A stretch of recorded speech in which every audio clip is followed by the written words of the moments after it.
My name is Kade Nicholls. I'm presenting my thesis, Hoops, They Did It Again, Why the NBA Should Loosen Their Restrictions on the No Trade Clause. The year was 1965. The Boston Garden stunk of sweat and tobacco smoke, and the crowd rocked the arena with their shouting and cheering. The hometown Boston Celtics were facing off against their conference rivals, the Philadelphia 76ers. The series was tied at 3-3. Whoever won this game would compete for a championship, and the loser would go home. The score was 109-110, with the Celtics up by 1. Because of a Boston turnover the play before, the 76ers were set up to inbound the ball on the far side of the court, and with 5 seconds left in the game, they had a chance to advance the ball up the court and get a shot off before the final buzzer. Hal Greer had the ball, looking to pass to Wilt Chamberlain a few feet away. However, Bill Russell was swarming on Chamberlain, making even this short pass very risky. Greer was running out of time. He only had 5 seconds to inbound the ball before the Sixers would be charged with a turnover. Out of options, Hal Greer launched the ball to half court, just as all-time basketball legend John Havlicek reached up into the air and tipped the ball to teammate Sam Jones. Jones dribbled out the clock as legendary broadcaster Johnny Most screamed, "Havlicek stole the ball. It's all over. It's all over."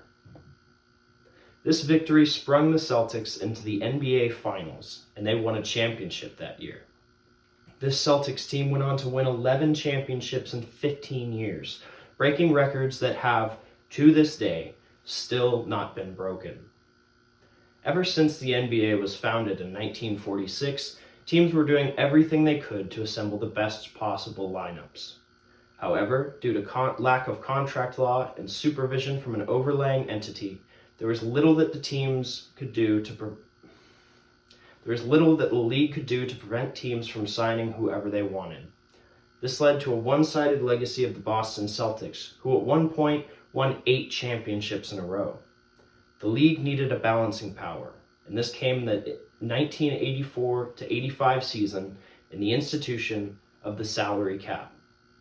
The salary cap leveled the playing field by giving small market teams the same opportunity as larger teams to sign players for large contracts. Since teams in bigger cities attracted more fans, they brought in much more revenue than teams from less populated areas. The aforementioned Celtics team used this to their advantage. Since Boston drew in far more revenue than any other franchise, they could afford to sign any player they wanted, regardless of the cost. After the cap was introduced, this advantage was taken away, and small market teams like the Houston Rockets and Portland Trail Blazers found more success. With the salary cap came other restrictions and laws governing transactions between teams. These continued the balancing act, and the league has been all the better for it. Small market teams like the Dallas Mavericks and the San Antonio Spurs have been able to compete with teams that have larger fan bases, like the Los Angeles Lakers or the New York Knicks. However, not all trade regulations are for the better. The current collective bargaining agreement is almost 500 pages long, and contract law is incredibly tedious and difficult for even professional certified agents to navigate. Trade law also doesn't leave the player much freedom in deciding who they play for or for how long. Contracts are offered by teams to players, leaving players very limited in their options. Negotiations are one-sided, and the complicated nature of the business system often leaves unhappy players stuck somewhere they don't want to be. While effective in several ways, the system needs reform. It's becoming evident that something needs to be done about the NBA's current trade policies. One of the trade law's biggest flaws is the freedom they leave the franchises to buy and sell players like property, and there are a few ways around this. The NBA should loosen the restrictions on their no-trade clause. Changing their policy would benefit the players by giving them a sense of financial security and mental ease, and secondly, would help each franchise by building their team reputation and developing quality talent. The no-trade clause is a stipulation in a player's contract that does not allow that player to be traded from that team without his written consent. The no-trade clause is requested by a player, and if the team deems him worthy of the clause, they will sign onto it. If the team does not want to sign the player to a deal that involves a no-trade clause, they have every right to decline that request. The issue of financial security among athletes who often get paid millions of dollars a year might make some people roll their eyes. People tend to not feel too bad for the man who gets paid $20 million a year to play basketball, but it's important to keep in mind the cost of living for these players. Oftentimes, the players spend hundreds of thousands of dollars just on their own physical well-being. LeBron James, for example, spent over $1 million last year alone on his body, according to CBS Cleveland, which sounds absurd to hear. However, in his scenario, he's a 35-year-old, 6'8", 250-pound athlete who has to do everything in his power to keep his massive frame injury-free in order for his team to continue winning. In order to do this, he has to take every precaution he can to keep himself healthy, which consists of the world's best trainers, doctors, nutritionists, personal coaches, and chefs, which all adds up to lots and lots of money invested in himself. His financial well-being is something he always has to keep an eye on, despite his high-paying contract, and other players are no different. The life these players live is not cheap, and players' financial security is a real issue. Not every player has the security that LeBron has either. Considering his reputation, it's a pretty safe bet that he won't wake up and find out he's being traded to Detroit. But for players not named LeBron James, that's still a possibility. During the 2018 to 2019 season, Blake Griffin went to sleep as the face of the Los Angeles Clippers. But when he woke up the next morning, he was surprised to see that the team he had spent the entirety of his career playing for had traded him to the Detroit Pistons, and he had to be ready to play for the Pistons that week. A new city means he had to sell his house, find somewhere in Detroit to live, move his 2 kids with him, and then, after all that, try to win basketball games. The cost of moving around the country on a regular basis is incredibly expensive, and the teams have no obligation to help players. Oliver Lee Bateman addresses this in his article about MLB business, saying, quote, "From a business standpoint, as soon as a player is traded, our obligations to him are over," end quote. Another factor involved in the NBA business is the psychological issues these trades puts on players. In 1993, Dennis Rodman, after witnessing his friends get traded and knowing he was on the trade block himself, began to spiral into a deep depression. Eventually, he found himself in his truck with a loaded gun in his hand and a written suicide note in the passenger seat. Rodman shared his story in a 2011 interview with Bleacher Report's Sean Highkin, saying, quote, "That was pretty much what it was. It wasn't about the game of basketball. It was about feeling loved, because I wanted to be loved so much in my life. And when I got to the NBA, I didn't expect the NBA to be like that. I didn't expect teams to just trade players and say, okay, this is a business, and forget about it. That was what drove me to that point." Dennis Rodman had to sit and watch as the team he loved so much get torn to pieces by ownership.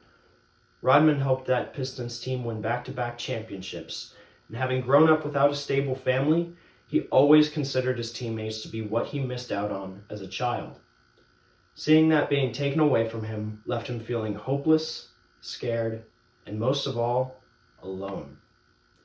He was terrified of having the first real family he'd ever had taken from him, and he didn't see a way out. He couldn't see a way out, and it took time before he began to see hope again. This is only one example of a player having no choice but to look on as their brothers are moved across the country from them. This sort of thing happens all the time in the NBA. Due to the chemistry and bonding required to create a team and a good atmosphere, teammates often bond in a special way that is unique to basketball. Oftentimes, the best duos are best friends. In today's league, the examples of Kawhi Leonard and Paul George, or LeBron James and Anthony Davis comes to mind. These duos lead some of the best teams in the NBA, and each of them has a very close bond with each other. As aforementioned, this move not only benefits the end of the players, but also helps the franchise in several ways, namely in their reputation. A team's reputation is vital to their success. If a franchise has the ability to pay players massive contracts but is known to have weak management, oftentimes players want nothing to do with them. For example, last summer, Kyrie Irving and Kevin Durant, two of the NBA's most established superstars, became unrestricted free agents. This means that their contract with one team expires, and they're now free to sign with whatever team is willing to offer a contract. They essentially have complete control of their destination, and for the New York Knicks, the future looked bright. Kyrie Irving grew up in that area, and Kevin Durant had expressed a desire to be part of a new dynasty that he built himself. New York had the resources to get these deals done, and it finally seemed like the stars were finally aligning for this team. However, in total Knicks fashion, they didn't get a deal done with either player, and currently have the worst record in the NBA with no obvious signs of salvation. The Knicks are only one example out of a host of teams with terrible management, which is typically what drives away free agents. However, with the restrictions on the no-trade clause loosened, it would allow teams to improve their reputation by holding on to key players and show that their faith is in the team. This loyalty is what players seek in basketball, knowing that their general managers and owners want them around and to win games. Offering players a no-trade clause would act as a sort of symbol that the franchise believes in that player. One of the historically most consistent and well-run organizations is the San Antonio Spurs. Between the loyal fans, organized upper-level decisions, and an air of professionalism surrounding the front office makes them a great example of a well-run team.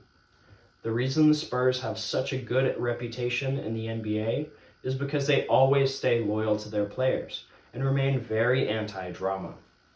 They actively press upon their players the importance of playing for the team and trusting in each other. Because of this mentality and mutual respect between teammates and the organization, the Spurs have made the playoffs for 21 consecutive seasons leading up to this year. While making the no-trade clause easier to acquire would solve lots of issues with the trade system, not everyone sees it this way. The most likely opposition to my claim is that no-trade clauses limit franchises' business opportunities. Restricting a player's tradability makes him less useful to the team, especially if he starts to decline. Teams can't abandon ship on a player they may not be living up to expectations. If a player isn't doing well, the team has no option to fix their lineup. Players that don't return on the team's investments drag the team down with them, and a no-trade clause would keep those players from being dealt away.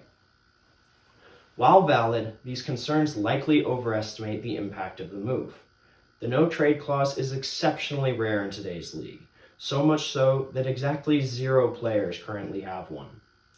Making the restrictions on the elusive clause wouldn't cause a massive surge in its popularity, especially not to the extent that teams' front offices all of a sudden can't do any business because nobody can be traded. This is because only players that are exceptional talents and want to represent their team would even be considered for a no-trade clause. While eligible players can request a no-trade clause, it's still up to the team whether they grant them one or not. For the most part, business would continue as usual.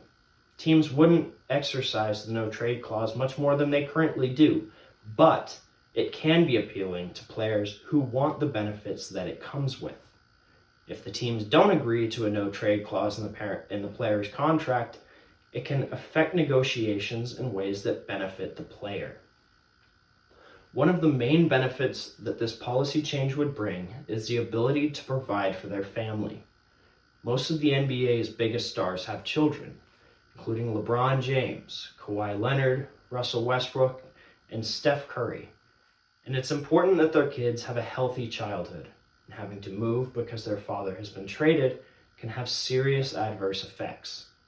According to Dr. David Wood of the Cedars-Sinai Medical Center of Los Angeles, quote, Frequent family relocation was associated with an increased risk of children failing a grade in school and 4 or more frequently occurring behavioral problems." End quote. While hard on players, their families are the ones feeling the most pain. As Christians, we owe it to the children of these players to protect their mental health and ensure that they grow up in the best possible situation for them. Colossians 3:21 commands, quote, "Fathers, do not exasperate your children so that they will not lose heart." End quote. It is the league's responsibility to allow their players to provide for their families. Family to these players always comes first. Before he tragically passed in January, NBA legend Kobe Bryant had this to say about being a father. Quote, "Being a father is the thing I am most proud of in this world. It's my greatest accomplishment. I've learned so much, but perhaps the most profound thing has been the fierce, unconditional love you have for your children when you become a parent. I'm blessed to have had that experience 4 times now, and there's nothing more powerful in this world." End quote. In order to support these families, the NBA has a responsibility to ensure that players are able to be there physically and emotionally for their children. Thank you.